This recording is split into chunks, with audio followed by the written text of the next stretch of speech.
장이 끝나도 투자는 끝나지 않는다. 안녕하세요. 어예진의 방과 후 목돈연구소 어예진입니다. 7월 7일 월요일 미국과의 상호관세 UA를 이틀 앞두고 우리 시장 강보합으로 마감했습니다. 코스피는 5포인트 오른 3060선을 코앞에 둔 3059에 거래를 마쳤고요. 코스닥은 2.6포인트 오른 778에 장을 마감했습니다. 원달러 환율 역시 관세의 불확실성에 상승 압력을 좀 받는 모습이네요. 5원 50전 오른 1367원에 거래를 마쳤습니다. 지금 이곳 목동의 기온은 32.6도, 폭염 경보가 내려져 있습니다. 이번 주 서울 예보를 보니까 35도, 36도 이렇더라고요. 마른 장마가 끝나면 폭염이 더 심하다더니 각오를 좀 단단히 해야겠습니다. 어예진의 방과 후 목돈연구소 시작합니다. 솔리드의 잠든 널 포켓 속에 들으시면서 어예진의 방과 후 목돈연구소 문을 열었습니다. 제목이 잠든 널 포켓 속인데 다르게 들으면 좀 무섭지 않아요, 제목이? 잠든 나를 포켓에 갑자기. 네. 문자 한번 소개를 해드릴게요. 타 방송에서 제 방송 쭉 들어주셨던 조이선님께서 문자를 주셨는데 오늘 오프라서 한강 수영장 와서 보고 듣고 있으시대요. 와, 듣기만 해도 저는 너무 위로가 되는데요. 잘 듣겠다고 해주셨는데요. 예, 수영하시면서 좋은 시간 보내시면서 어방목도 잘 들어주세요. 장세정님께서는 오늘도 폭염 속에 출석을 합니다. 내일부터 청취율 조사 기간이랍니다. 어방목 열심히 홍보할게요 해주셨는데 안 그래도 오는 길에 그 예전 회사 동기가 또 전화가 오더니 잘 라디오 하고 있냐고, 내일부터 청취율 조사 기간인 거 알고 있냐고 해서 몰랐는데? 그러면서 열심히 해라 하고 끊더라고요. 네, 주변에 자꾸 널리 알리라고 그 동기도 팁을 주던데 이번에는 여러분 덕을 좀 볼 수 있을까요? 네, 잘 부탁드리겠습니다. 월요일부터 금요일까지 오후 4시에 문 여는 SBS 라디오 어예진의 방과 후 목돈연구소고요. 무료로 SBS 라디오 들을 수 있는 어플 고릴라, 그리고 유튜브 채널 시교라로 함께 하실 수 있습니다. 소통 원하시는 분들은 단문 50원, 장문 100원의 유료 문자 샵 1035와 무료 어플 고릴라로 문자 보내주세요. 소개도 해드리고 추첨해서 커피 쿠폰 보내드릴게요. 오늘은 월요일입니다. 1교시는 시장 읽는 눈을 키우는 마켓 인사이트, 그리고 2교시는 경제생활 속 법률 이슈를 풀어보는 법대로 합시다 준비했어요. 저 어예진이 직접 고른 꼭 알아야 할 뉴스 뉴스, 오늘도 배달 왔습니다.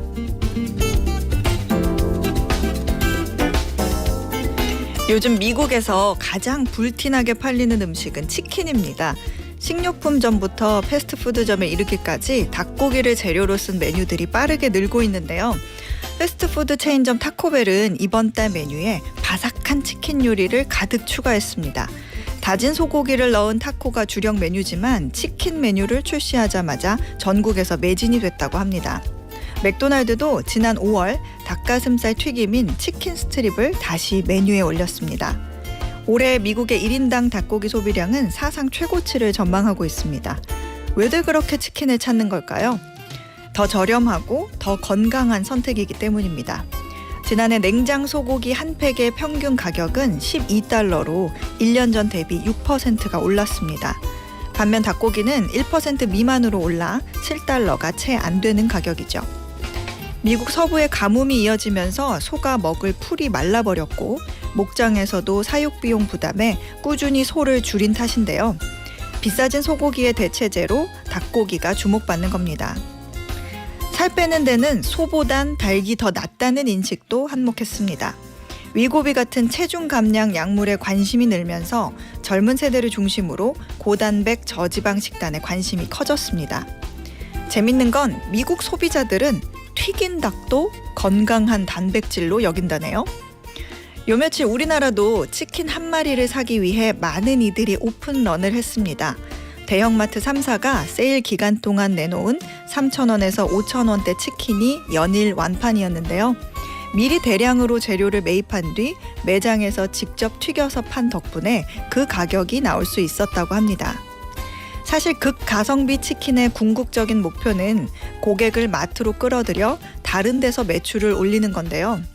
최고의 미끼 상품인 만큼 앞으로도 단골 마케팅 상품으로 자주 등장할 전망입니다.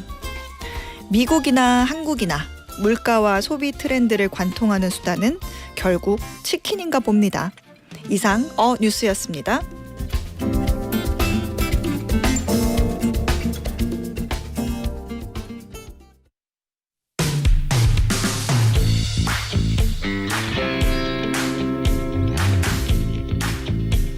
시장 읽는 눈을 키우는 마켓 인사이트. 오늘은 NH투자증권 리서치본부 김영환 수석연구원과 함께합니다. 어서 오세요. 안녕하세요. 네, 오늘 코스피가 미국 상호관세 유예 시한을 좀 앞두고 강보합세 마무리를 했는데 최근 주식시장이 좀 다소 주춤한 양상을 보이고 있긴 하거든요. 개인적으로는 조금 더 달릴 수 있지 않았나 이런 생각도 들기는 드는데 지금 이 모양새가 잠깐 쉬어가는 걸까요? 아니면은 좀 상승한 연료가 소진됐다 이렇게 보면 될까요?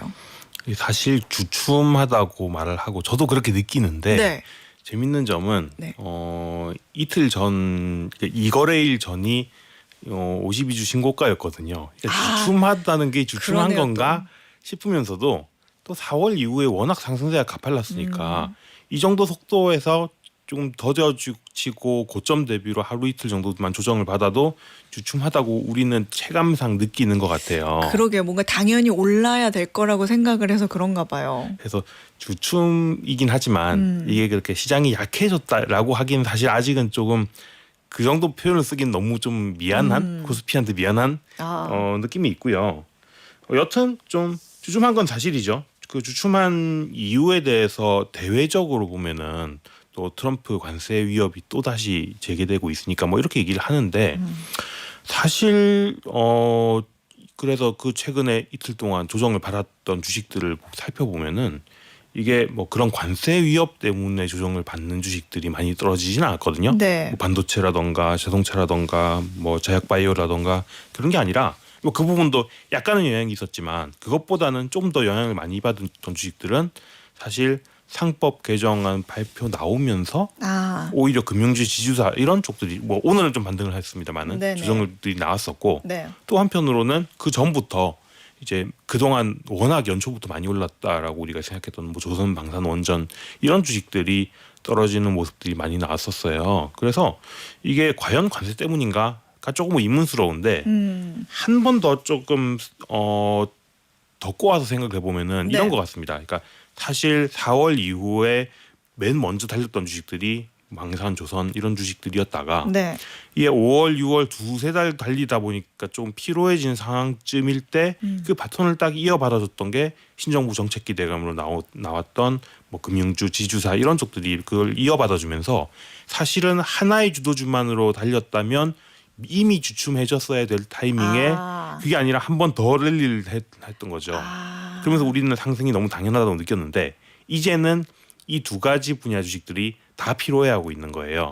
그 다음 타자가 없다는 거예요? 그렇죠. 근데 그 다음 타자로 만약에 뭔가 나와준다면 네. 아마 뭐 자동차, 반도체 이런 대형 수출주들을 이어야 될 것 같은 느낌인데 이쪽들이 관세 때문에 바톤을 못 이어받아 주니까 나오는 조정인 것 같다. 그래서 사실은 관세의 직접적인 영향보다는 이미 주도주였던 것들이 조금 쉬어가는 구간에서 그 바톤을 이어받는 역할을 못 해주게 관세에 관련되는 뉴스가 좀 스크래치가 났다 이렇게 해석하는 게 맞지 않나 싶습니다. 그렇군요. 어떤 지금의 차익 실현의 빈자리를 좀 메꿔줄 대형 수출주들이 좀 관세 리스크로 힘을 좀 못 내기 때문이다. 그러면 앞으로의 시장 방향은 어떻게 흘러갈 걸로 보세요? 두 가지 가능성이 있어 보이는데요. 네. 답은 오른다고요. 첫 번째 가능성은 이 기존 주도주들이 차익 실현 물량들을 좀 많이 털어내고 나면 우리가 흔히 손바뀜이라고 얘기를 하는데요. 네. 손바뀜이 충분히 일어나고 나면은 자체적으로 이 주식들이 다시 달릴 여지도 충분히 있다고 생각이 되고요. 두 번째는 그렇지 않더라도 이 주식들에 대한 손바뀜이 일어나기 전에도 이미 7월 중에 무역 협상이 진행이 되면 지금 상당히 좀 급박하게 돌아가고 있으니까요. 네네. 그게 좀 빠르게 타결이 돼주면은 대형 수출주들이 이 기존 주도주들이 쉬는 동안에 바톤을 이어받아서 조금 달려줄 수 있는 이 두 가지 가능성은 다 있다는 생각이 들어요. 지금 원래 올랐던 친구들이 이제 다시 상승할 수 있을 수도 있고 아니면 무역 협상이 빨리 해결되면 우리가 그 빈자리를 메꿔줄 것으로 기대했던 그 대형 수출주들이 중심의 상승세가 이어질 것이다. 근데 손바뀜이 충분히 나오면 이 주식시장이 다시 상승할 수 있다 이런 말씀하셨는데 손바뀜하고 상승이라는 거는 어떻게 연결이 되는 거예요? 그러니까 우리가 뭐 많이 오른 주식에 대한 차익 실현 이러면은 그럼 더 이상 안 올라갈 거라고 생각하니까 판 거 아니야라고도 생각할 수 있지만 네. 이 수익률 차원에서는 묘한 부분이 있는데요. 예를 들어서 10배가 오를 수 있는 잠재력이 있는 주식이 있다고 생각해 보면요. 네. 그런데 그거를 미리 제일 밑에 바닥에서 샀던 사람들은 이제 5배가 올랐어요. 굉장히 수익을 많이 냈죠. 네. 하지만 원래 이 주식의 포텐셜은 10배라고 하면은 지금까지 번 만큼 앞으로 더 벌 수 있는 가능성이 있잖아요. 그렇죠. 그러니까 들고 가야 될 것 같지만 현 시점에서 수익률을 생각해 보면은 지금 내가 가지고 있는 규모에 비하면 이제 수익률이 기대 수익률이 2배로 줄어든 거예요. 기존에 10배일 땐 정말 대단해 보였고 난 이미 5배를 벌었지만 지금부터로 생각하니까 겨우 2배? 난 이미 5배를 벌었는데 그럼 다른 주식을 찾아서 더 많이 오를 수 있는 거 내가 또 찾아낼 수 있지 않을까? 이렇게 많이 오른 거 빼고 이런 생각들을 한다는 거죠. 그래서 이 사람들이 꼭 이제는 떨어질 거다. 지금이 꼭지다라고 생각하기 때문이 아니라 네. 지금 이미 나는 수익을 많이 거뒀는데 추가적으로 더 올라갈 여지가 있지만 다른 걸 찾아도 나는 충분하다라고 생각되는 경우에도 차익 실현 물량이라는 건 나오게 돼 있거든요. 그러고 뭐 조선, 방산, 뭐 금융주 충분히 그런 생각들을 할 법하도록 많이 오른 것 같아요. 네. 그러니 팔고 싶은 사람이 있는데 하지만 앞으로도 2배 올라갈 수 있는 주식이면은 충분히 새로 진입하는 사람들은 상당히 매력적이라고 생각하고 들어올 여지들이 있잖아요. 또 그렇게 들어온 사람들은 한동안은 안 팔겠죠. 네. 그래서 이런 식의 움직임들이 나타날 수 있는 게 쭉 길게 올라간 주식들의 특징인데 지금이 조금 지도주들이 그런 양상이었지 않나. 그래서 저희가 예상해 볼 때는 최대치의 업사이드는 분명히 남아 있는데 이미 너무 많이 번 사람들이 꽤 많은 거예요. 그 부분들의 물량이 털리고 있는 과정이 지금이라고 생각이 돼서요. 손바뀜만 많이 일어나고 나면은 다시 상승할 여지도 있다 이렇게 생각하고 있습니다. 근데 그 말씀은 결국에는 뭐 어떤 종목이든 주도주가 뭐 더 오를 여지가 있다는 그런 확신이거나 그런 상황일 때 가능한 건데 좀 지금 봤을 때는 근본적으로 상승장은 우리가 그렇게 전망할 수 있겠다 하는 그런 자신감의 근거가 조금 부족하지 않나라는 생각도 들어서 그거 부분은 어떻게 생각하세요? 저는 기본적으로 이번 상승장은 좀 유동성 장세라고 생각을 하는데요. 네. 그렇게 본다면은 그 유동성이 앞으로 추가 공급될 거라는 기대가 꺾이기 전에는 전체 장도 꺾이지는 않을 거고요. 이렇게 큰 흐름이 만들어질 때 주도주 역할을 하는 주식들이 그 궁극적으로 고점을 보고 꺾이려면요. 네. 이 장 자체가 무너져야 돼요. 그래서 지금은 그런 상황은 아니기 때문에 여전히 갈 수 있다. 뭐 그 유동성의 차원으로 따져보자면은 미국에서는 감세안도 이번에 나오고요. 네. 그리고 또 하반기 중에 아마도 금리 인하를 추가로 할 수 있지 않을까라고 생각을 하고요. 한국에서도 지금 추경안도 나왔고 네. 금리 인하도 또 추가로 진행될 거라고 생각을 하고 있고 뭐 그런 것들이 다 반영된 상황만 아니라면 앞으로도 더 갈 수 있는 여지들은 남아 있다고 보는 게 맞지 않겠나 싶습니다. 그러게요. 지금 미국에서 감세안 통과도 됐고 한국도 추경안 통과가 됐으면 이제 이 이슈들은 또 한편에서는 선반영 됐다고 봐야 하는 거 아니냐 이렇게 보시는 분들도 있거든요. 근데 소문에 사서 뉴스에 팔라 이런 얘기 하시는 분들 그런 측면에서는 어떻게 생각하세요? 그 말은 참 맞는 말이고 네. 이미 사실은 뭐 감세안, 뭐 추경안 꽤 알려진 지가 오래됐기 때문에 뭐 선반영이 많이 된 걸 수 있는데 두 가지가 하나는 조금 희망적으로 보자면 네. 미국에서 이번에 그 국회에서 감세안을 통과시키면서 네. 부채 한도도 같이 늘려줬거든요. 네네. 이거는 원래 트럼프가 주장했던 거긴 하지만 당연한 건 아니었어요. 근데 이 부분이 통과가 됐으면 그럼 미국에서는 부채 한도를 열어줬으니까 정부 집행이 더 늘어날 수 있는 거 아니야? 이거는 조금 아직 덜 반영될 수 있는 모멘텀인 것 같고요. 네. 또 하나는 그 재정 정책에 대한 기대감이 다 반영됐다라고 치더라도 아직 미국이건 한국이든 금리 인하에 대한 기대감이 다 반영된 것 같지는 않습니다. 그게 반영되려면은 시중 금리가 금리 인하를 다 했을 거라고 생각될 때까지 먼저 내려가 있어야 되는데 아하. 그 단계는 아닌 것 같아요. 그래서 뭐 모든 것들이 아직 덜 반영됐다까지는 아니지만 네. 다 반영된 것 같지도 않다 정도로 보고 있습니다. 그 부분은 이제 좀 이해가 됐고 그 다음 가능성 이제 무역 협상 마무리로 대형 수출주들이 좀 올라주는 거라고 말씀을 하셨는데 외신을 보면 그런 기사들도 좀 있어요. 이제 한국이 이 기한 안에 합의가 마무리가 되기는 어려워 보인다. 이런 뉴스도 저는 보기는 봤거든요. 근데 무역 협상 시나리오는 좀 어떻게 예상해 볼 수 있을까요? 참 이게 뭐 일주일 전에는 분명히 뭐 유예해 줄 거다. 9월 이런 얘기도 했었는데 이게 너무 시시각각 바뀌니까 네, 어느 맞아요. 하나를 좀 메인으로 따지기는 어려운 것 같고요. 어떤 가능성을 생각해 보면은 하나는 베스트는 8월 1일부터는 이제 관세를 매길 거라고 했으니 네. 이제 다들 급해져서 7월 중에 빨리빨리 협상하자. 좀 양보 더 하더라도 베트남처럼 해주자. 이렇게 갈 수가 있고요. 그럼 네. 제일 좋은 경우일 거고요. 네. 불확실성이 없어지는 거니까요. 제일 나쁜 경우는 우리가 4월에 걱정했던 것처럼 고일 관세 결국은 두드려 맞고 그리고 경기는 침체에 가고 미국 소비도 안 좋고 물가는 올라가고 이렇게 되는 게 최악일 거고 네. 그 중간쯤이라고 한다면 결국은 좀 더 협상을 질질 끌면서 근데 트럼프도 이것 때문에 경기 침체가 오는 걸 바라지는 않으니까 네. 또 어떻게 하면서 은근슬쩍 유예하고 이런 식으로 가는 건데 네네. 이 중에서 최하의 경우 워스트만 제외하면은 네. 사실 주가 측면에서는 막 나쁠 것 같지는 않고요. 음흠. 그러고 지금 뉴스플로우를 보면은 적어도 베스트거나 아니면은 그 중간이거나 하는 시나리오일 가능성이 좀 더 높다 이런 생각이 들어서 베스트라면 수출주들한테 좋을 거고 적어도 중간이라 하더라도 수출주가 빠지지만 않는다면 그간의 선바뀜들이 충분히 진행되고 나면은 앞서 말씀드렸던 기존 주도주들이 다시 달릴 수 있는 환경은 충분히 가능하지 않을까 이런 생각이 듭니다. 그렇게 들어보면 어느 쪽이 됐든 간에 주가가 앞으로도 올라갈 수 있다는 그 기대감이 그래도 어느 정도 좀 깔려 있다는 말씀 같은데 이럴 때는 우리가 지금 시점에서는 어떻게 전략을 짜면 좋을까요? 그 제가 결국은 이게 오르든 저게 오르든이라고 말씀드린 셈인데 네. 그러면 결론은 이것도 저것도 섞어서 가져가는 게 제일 좋은 전략일 수 있겠죠. 저는 뭐 기존 주도주를 뭐 조선, 방산원전 이런 게 하나의 범주고 네. 또 하나가 뭐 지주사, 금융주 이런 게 하나의 범주라고 하면은 이거 양쪽을 들고 가고 그리고 뭐 반도체, 자동차 이런 대형 수출주들 들고 가고 이 삼각으로 가져가는 게 맞지 않을까 싶고요. 네. 근데 이제 이렇게 얘기하면 다 사라져도 들리니까 그 중에서 뭐 하나를 찍어라라고 한다면 저는 개인적으로는 조선방산이 맞지 않나라는 조선방산. 생각이 듭니다. 근데 만약에 정말 만약에 우리가 예상한 대로 잘 되지 않을 때 그럴 때는 리스크가 뭐 어떻게 될까요?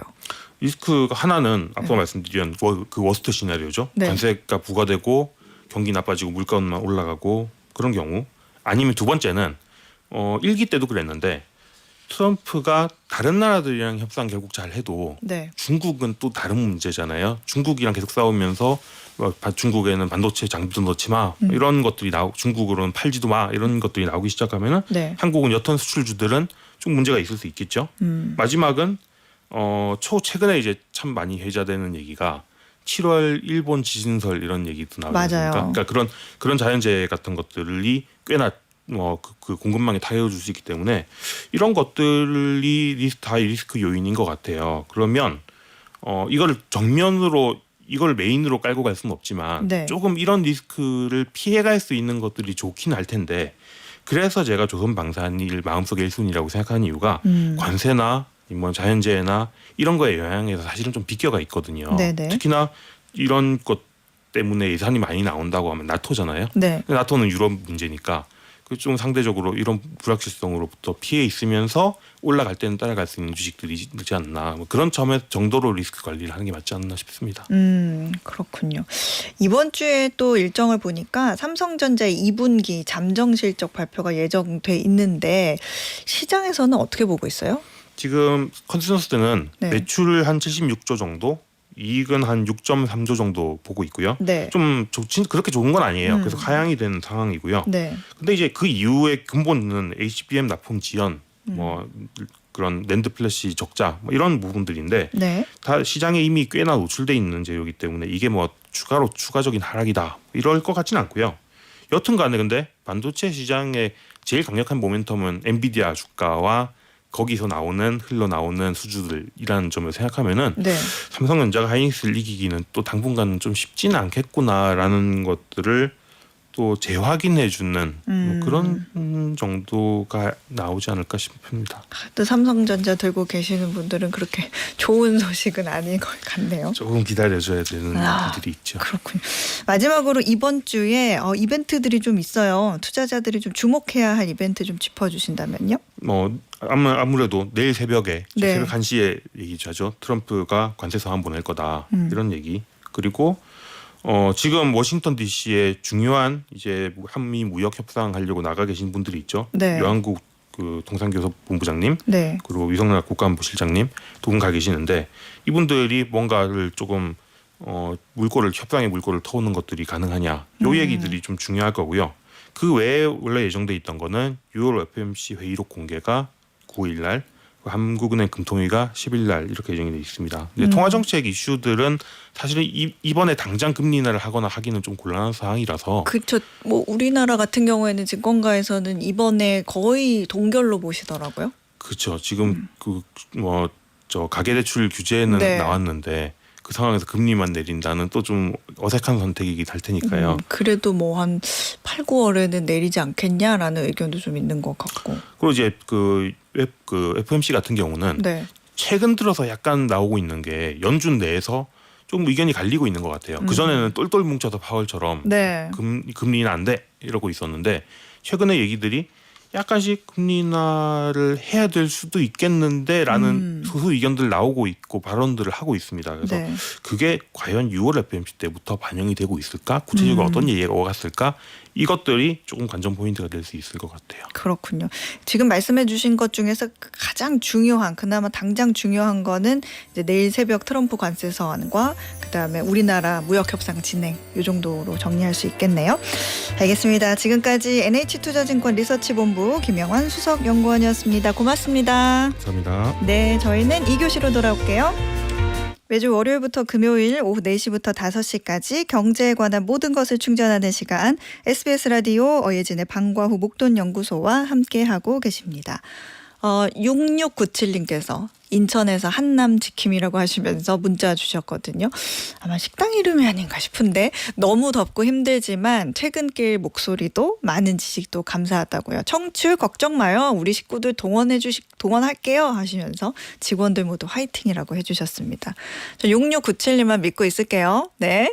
한명희님께서는 어뉴스 저도 닭고기 너무 좋아해요. 감자 넣고 한 닭볶음탕 너무 맛있다고. 저 닭볶음탕 요리 너무 잘하거든요 하고 보내주셨거든요. 소장님이 가장 잘하는 요리는 뭔가 하고 얘기를 주셨는데 저는 무침류? 약간 겉절이 무침류 잘하고요. 저는 가장 칭찬을 많이 받는 게 국 되게 잘해요. 국을 굉장히 시원하고 맑은데도 얼큰하게 잘하는 그런 게 있어서 제 국을 먹어본 사람들이 국집을 내라, 국을 팔아라 이렇게 얘기를 많이 해줬었어요. 네, 자 오늘의 퀴즈 풀고 2교시로 한번 넘어가 볼게요. 지난달 27일 유럽의 이 도시에서는 세기의 결혼식이 열렸습니다. 아마존 창업자이자 세계 최고 부호 중 한 명인 제프 베조스가 약혼녀 로렌 산체스와 초호화 결혼식을 올린 건데요. 사흘 동안 이어진 이 결혼식에는 한화로 약 680억 원의 비용이 들었고 빌 게이츠, 레오나르도 디카프리오 등 네로라 하는 유명 인사들도 참석했습니다. 하지만 정작 결혼식이 열린 이 도시의 주민들은 세계 문화유산인 이곳을 상품화하고 지역 주민들의 삶의 터전을 침범했다며 불만의 목소리를 냈는데요. 자, 여기서 퀴즈 나갑니다. 이탈리아 북부에 위치해 있고요. 도시 전체가 수로로 연결돼 있어 물의 도시로 불리는 곳입니다. 얼마 전 아마존 창립자 제프 베조스가 초호화 결혼식을 올린 이 도시는 어디일까요? 자, 보기 드릴게요. 1번 토론토, 2번 암스테르담, 3번 베네치아. 정답 아시는 분들은 단문 50원, 장문 100원의 유료 문자 샵 1035나 무료 어플 고릴라로 보내주세요. 당첨되신 분들 가운데 추첨해서 편의점 상품권 보내드리겠습니다. 끝날 때까지 끝이 아닙니다. 장이 끝났다고 투자가 끝난 게 아닙니다. 성공적인 투자를 위한 뜨거운 보충학습. 저 어예진과 함께라면 어렵지 않습니다. 월요일부터 금요일까지 오후 4시 어예진의 방과 후 목돈연구소.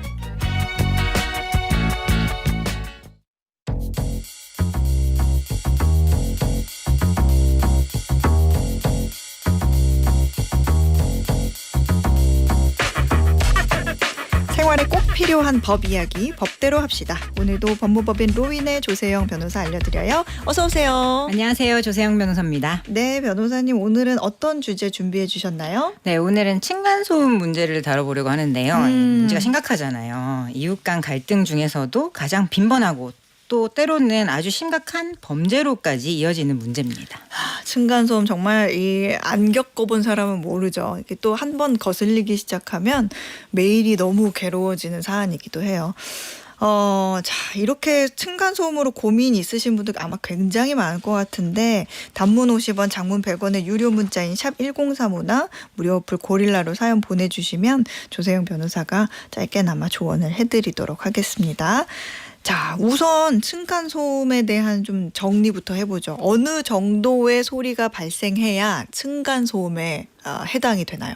우선 먼저 말씀드려야 될 게 층간소음의 종류예요. 네. 소음이 직접 충격 소음이랑 공기 전달 소음 두 가지로 나뉘는데요. 네. 직접 충격이라고 하면은 뭐 걷거나 뛸 때 발생하는 직접적인 그 발망치. 바닥에 부딪히는 그 소음을 말하고요. 공기 전달 소음은 공기를 통해 전달되는 뭐 TV 소리, 음악 소리 이러한 간접적인 소음을 말합니다.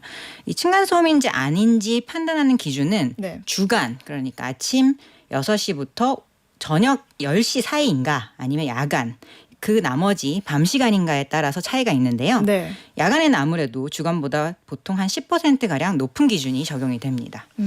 통상 1분 이상을 초과해서 소음이 지속될 경우 문제가 되는데요. 일반적으로 아이들이 뛰노는 소리를 한 40데시벨 정도로 보는데 네. 집에서 피아노를 칠 때면 한 43데시벨 그리고 청소를 위해서 청소기를 작동시키는 소리가 38데시벨 정도라고 합니다. 그래서 주간에 직접 충격 소음으로 이보다 큰 소리가 계속 들리게 된다면 법적인 문제가 될 수 있습니다. 그렇군요. 근데 요즘에 그 층간소음 관련 뉴스들을 보면요. 정말 상상을 초월해요. 맞아요. 네. 최근에는 어떤 일이 있었냐면 새벽 3시에 본인 현관문을 열어두고 클럽 음악을 막 크게 튼다든지 아니면 음란물을 TV로 크게 켜놓은 사례도 있었고요. 어머나.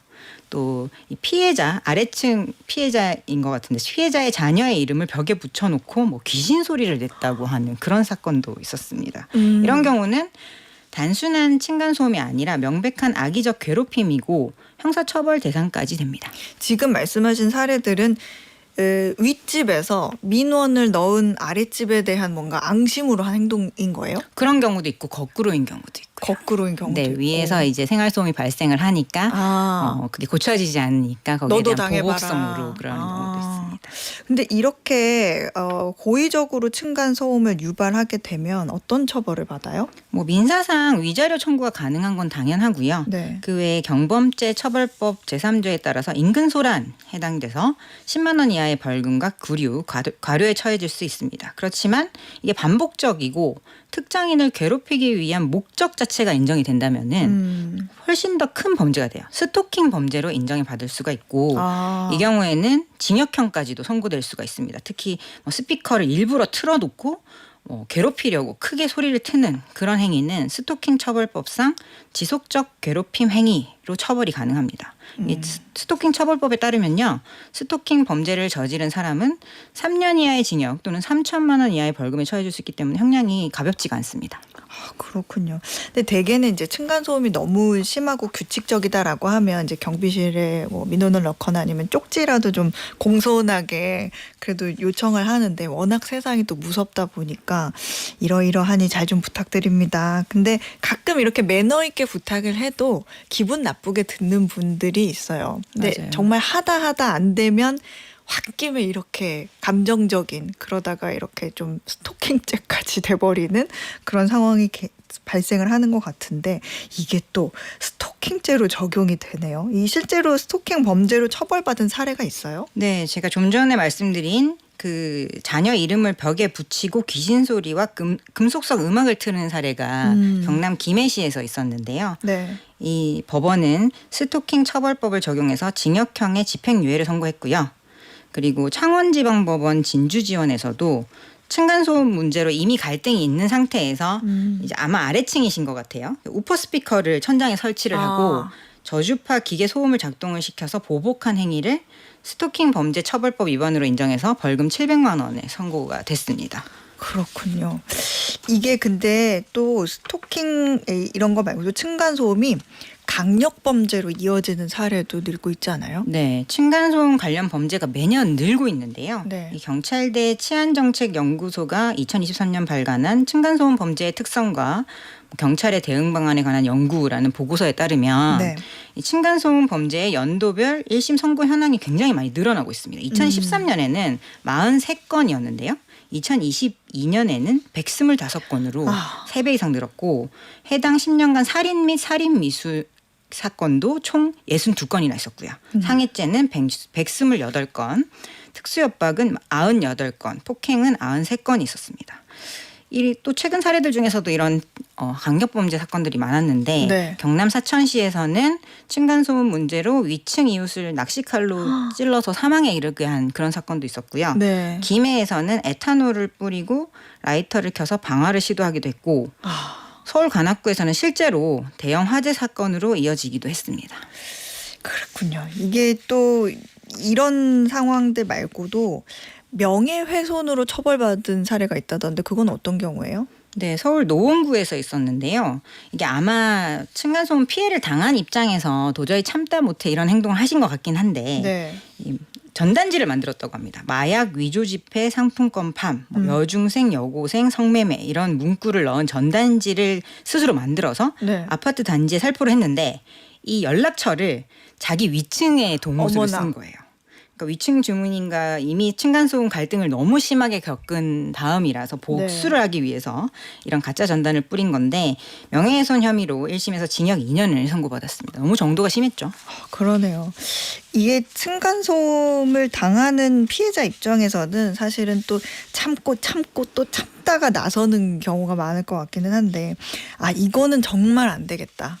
이렇게 싶으면 어떤 절차로 대응을 할 수 있을까요? 소장님 말씀하신 대로 우선은 관리사무소가 1차 절차입니다. 네. 그래서 관리사무소에 민원을 제기하고 관리사무소 측에서도 그 문제되는 윗집에다가 경고장을 발송하고 경고 메시지를 보내는 등 1차 조치를 취하고요. 이게 안 되면은 한국환경공단에 층간소음 이웃사이 센터라는 아예 센터가 별도로 있어요. 네네. 이곳에 중재 요청을 하시거나 아니면 환경분쟁조정위원회도 있습니다. 여기에 중재라든지 조정 신청이 가능한데요. 이게 중재, 조정 이게 말처럼 쌍방이 모두 인정을 해야 사실은 종결이 되는 그런 절차이긴 한데 이게 법원 판결처럼 뭐 강제적으로 한쪽의 말만 듣고 판결을 내려주진 못하지만 의외로 이 과정에서요.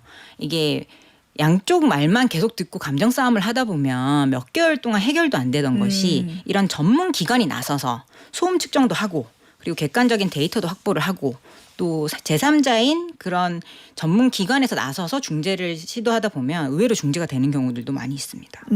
이 층간소음 이웃사이 센터라는 거는 정부에서 해주는 건가 봐요? 네, 맞습니다. 뭔가 층간소음 측정도 해주고 뭐 현장 지원 서비스도 있고 그런 것 같더라고요. 혹시 뭐 관심 있으신 분들은 한번 들어가 보시는 것도 좋을 것 같네요. 어쨌든 중재 조정 이런 거를 하려면 어쨌든 해결이 될까는 모르겠는데 해결된 사례가 있죠? 네, 실제 사례에서 환경분쟁조정위원회 사례인데요.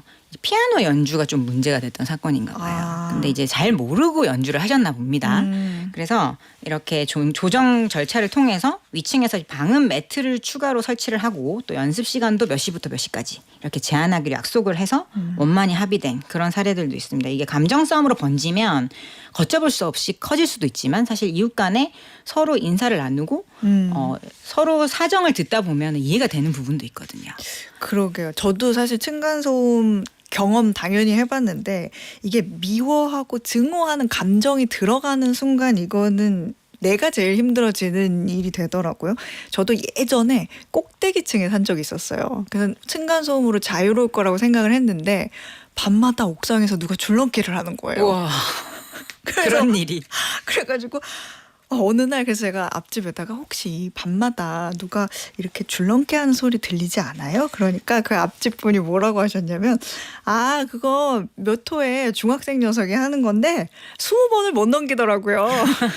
그래서 서로 그걸 듣는 순간 서로 빵 터지면서 그 다음부터는 소리가 들려도 하나 둘 셋 근데 정말 20번을 못 하는 거예요. 그 이상을. 그러니까 그 정도만 참고 그냥 애교로 저희는 그런 경우가 있었는데 이런 사례는 사실 애교긴 하고 근데 직접 찾아가면 안 된다. 뭔가 배를 누르고 이야기하면 위법일 수 있다. 그런 얘기 듣기는 했거든요. 정말 그래요? 네, 맞습니다. 실제로 피해자가 직접 항의하러 위층을 방문했다가 주거 침입죄나 협박죄로 대략 고소당한 사례가 늘고 있는데요. 예를 들어서 뭐 문을 세게 두드리거나 큰 소리로 항의를 하게 되면 협박죄에 해당할 수가 있고요. 그냥 찾아가서 배를 누른 것만으로도 사실은 주거 침입죄에 해당될 여지도 있거든요.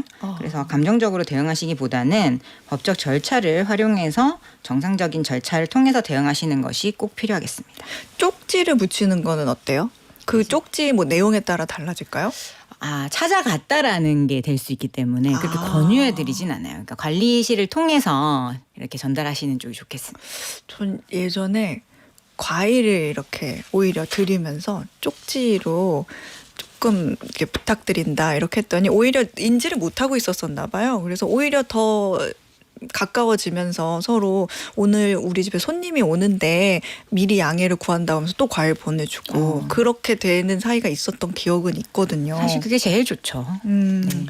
이거 어쨌든 중재든 뭐 조정이든 하려면 현장 소음을 좀 측정해서 증거가 있어야 될 것 같은데 우리 앞에서 다뤘던 현장 소음 측정 서비스 이런 게 법적 증거가 되나요? 네, 이게 뭐 바로 신청한다고 해서 바로 나와서 측정해 주는 건 아니고 처음에 이제 중재 신청을 하셨다가 1차적으로 중재 과정을 통해서 해결이 안 되면 그 다음에 할 수 있는 절차이긴 한데 어쨌든 그 전문 기관에서 나오셔서 현장 소음 측정 서비스를 이용해서 나온 데이터가 나오잖아요. 네. 이거는 아주 민사소송에서 유력한 객관적인 증거가 됩니다. 그러니까 소음의 시간, 강도, 반복성 등을 아주 객관적으로 측정한 자료가 되거든요. 네. 그래서 법원에서 뭐 그냥 너무 시끄러워요. 아니면 뭐 개인이 그냥 동영상 촬영하거나 녹음한 거 정도의 자료보다는 훨씬 더 판단의 중요한 기준이 될 수 있고요. 이것과 더불어서 내가 수면에 방해받아서 뭐 수면제를 처방받았다든지 정신과 진료를 받았다라는 피해가 입증되는 자료와 함께 제출을 하면 위자료 청구할 때 금액도 더 늘릴 수도 있고 아주 효과적인 증거가 될 수 있습니다.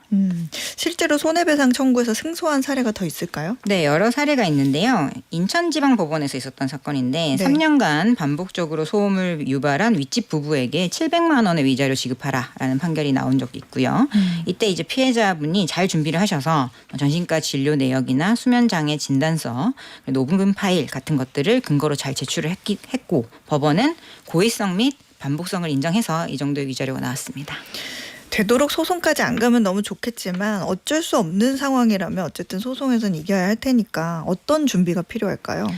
말씀드렸듯이 객관적인 기록이 가장 중요해요. 네. 그러니까 단순히 너무 시끄러워서 내가 힘들었다라는 주장만으로는 법적 책임을 묻기가 좀 어려운 부분이 있기 때문에 이게 요즘은 일지를 작성하는 방법도 있어요. 그러니까 단순히 뭐 오프라인으로 작성하시는 것보다는 디지털로 작성을 해서 뭐 클라우드에 남기시거나 아니면 개인 이메일로 보내놓으면 그걸 작성한 시간과 날짜를 입증할 수가 있잖아요. 네. 그러면 매일매일 내가 이런 고통을 받고 있다라는 일지를 작성하시는 것도 좋고요. 그 외에 뭐 진단서라든지 녹음 파일 같은 것들이 증거가 될 수가 있습니다. 이런 민사소송은 꼭 변호사를 선임해서 해야 돼요? 그렇지는 않아요. 이 손해배상 청구액이 3천만 원 이하의 경우에는 소액 사건에 해당이 되고 소액 심판으로 가게 되거든요. 이때는 일반 민사소송보다 뭐 일반 시민도 쉽게 접근하실 수 있도록 양식이 비교적 단순화되어 있습니다. 그래서 법원 민원실에 가셔도 그 양식을 받아보실 수 있고 온라인에 요즘 전자소송 들어가시면은 그 안내 페이지가 상세하게 돼 있기 때문에 쉽게 접근하실 수 있고요. 그게 또 어렵다 그러면은 경제적으로 좀 어려우신 분 같은 경우에는 법률구조공단 같은 곳에서 실제 변호사의 지원을 뭐 무료로 받으실 수도 있고요. 그런데 이게 층간소음 사건 자체가 감정적인 요소가 많고 뭐 법적 논점이 또 다양하기 때문에 일단 선임은 안 하시더라도 상담 정도는 우선 받아보신 다음에 진행하시는 쪽을 권장을 해드립니다. 그렇군요. 갑자기 궁금한 게 해외에서 층간소음 문제 어떻게 다루고 있을까 그런 생각도 들거든요. 네, 미국 같은 경우에는 주마다 규정이 다른데요. 네. 워싱턴 DC 같은 경우에는 주 조례에 따라서 층간 소음을 일으킬 때는 $250 하나로 치면 한 34만 원 정도 해당되는 벌금이 나오거나 90일 이하의 구류 처분까지 내릴 수가 있고요. 독일 같은 경우에도 소음을 낸 사람에게 최대 5,000유로, 우리 돈으로 한 804만 원 상당의 과태료를 부과할 수 있다고 규정을 하고 있다고 합니다. 그래서 우리나라에서도 이 층간소음 문제를 보다 심각하게 받아들여서 벌금을 좀 높이자, 이런 논의도 지금 진행되고 있습니다. 그렇군요. 마지막으로 좀 강조하고 싶은 메시지 있으신가요? 이게 고의적이고 반복적인 층간소음은 그 단순히 소음 문제가 아니라 정신건강 자체를 완전 피폐하게 만드는 침해 행위거든요. 그리고 범죄에 해당이 됩니다. 그래서 피해 받으시면 정당한 절차를 통해 대응하시기 바라고요.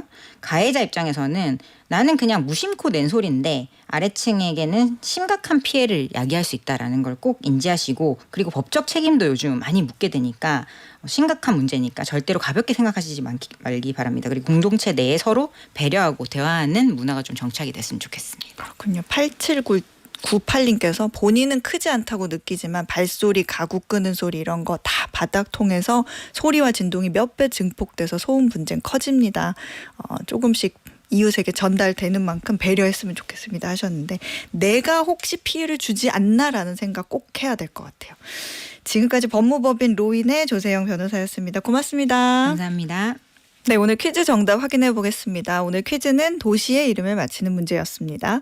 이탈리아 북부에 위치해 있고 지난 6월 27일 아마존 창립자 제프 베조스가 약혼녀 로렌 산체스와 사흘간 초호화 결혼식을 올린 도시. 도시 전체가 수로로 연결돼 있어 물의 도시로 불리는 이곳. 어딘지 여쭤봤는데요. 정답은 바로 3번 베네치아였습니다. 오늘 편의점 상품권 받으실 세 분은요. 3929님 그리고 8736님. 동료들과 항상 함께 잘 듣고 있어요. 저도 국 시원하고 칼칼하게 잘 끓여요 하셨는데 하이파이브. 자, 7320님 그리고 20대 때 제일 가보고 싶은 여행지가 베네치아였는데 잊어버리고 있었어요. 학교 친구들이랑 베네치아 여행 계획 세워야겠어요 라고 보내주셨네요. 이 세 분께 보내드릴게요. 자, 내일부터 청취율 조사 기간 시작됩니다. 02로 시작되는 번호로 전화 받으셨는데 애정하는 프로그램이 뭔지 물어본다. 우리 정 많이 들었잖아요, 여러분. SBS 라디오 어예진의 방과 후 목돈 연구소라고 꼭 대답해 주세요. 저는 내일 오후 4시에 다시 찾아오겠습니다. 끝곡은 모세의 사랑인 걸 들려드릴게요. 여러분 고맙습니다.